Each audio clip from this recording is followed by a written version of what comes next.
வணக்கம். இது குட்டி ஸ்டோரி. ஒரு ஊர்ல 2 வகையான மக்கள் வாழ்ந்துட்டு இருக்காங்க.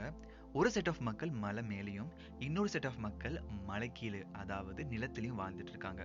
இந்த நிலத்துல வாழக்கூடிய மக்களுக்கு மலை எப்படி ஏறணும் அப்படிங்கிறது கூட தெரியாது. மலை மேல வாழக்கூடிய மக்கள் தங்களுக்கு எப்பப்போ பஞ்சம் ஏற்படுதோ அப்பப்போ கீழே வந்து நிலத்துல வாழக்கூடிய மக்களுடைய பொருட்களை திருடிட்டு போவாங்க. இந்த மாதிரி ஒரு நாள் மலையில வாழக்கூடிய மக்கள் கீழே வந்து பொருட்களை திருடிட்டு போகும்பொழுது அந்த ஊர்ல இருக்கக்கூடிய ஒரு குழந்தையும் கடத்தி கொண்டு போறாங்க. நிலத்துல வாழக்கூடிய மக்கள் எல்லாரும் சேர்ந்து டிசைட் பண்ணி ஒரு ஸ்ட்ராங்கான பர்சன் செலக்ட் பண்றாங்க. அந்த பர்சனை அந்த மலை மேல அனுப்பி அந்த மலையில வாழக்கூடிய மக்கள்கிட்ட பேசி தங்களுடைய பொருட்கள் திருப்பி கொடுக்கலனாலும் பரவாயில்ல, அவங்களுடைய ஊர்ல இருந்து கடத்திட்டு கொண்டு போன அந்த கை குழந்தைய திருப்பி கொண்டு வரதுக்காக இந்த பர்சனை அனுப்புறாங்க. இந்த ஸ்ட்ராங்கஸ்ட் பர்சனுக்கும் மலை ஏறுறதுக்கு எந்த ஒரு எக்ஸ்பீரியன்ஸும் கிடையாது. ஆனா இந்த குழந்தை எப்படியாவது மீட்கணும்னு சொல்லி ரொம்ப போராடி முயற்சி பண்றாரு.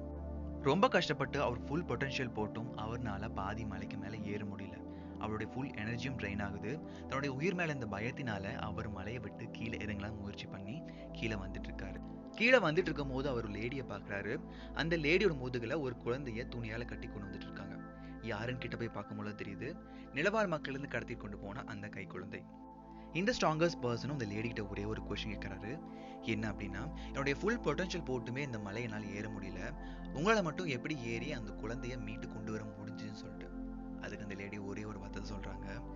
என்ன அப்படின்னா, அது உங்களுடைய குழந்தை இல்லை அப்படின்னு சொல்லி அந்த இடத்தை விட்டு நகர்றாங்க.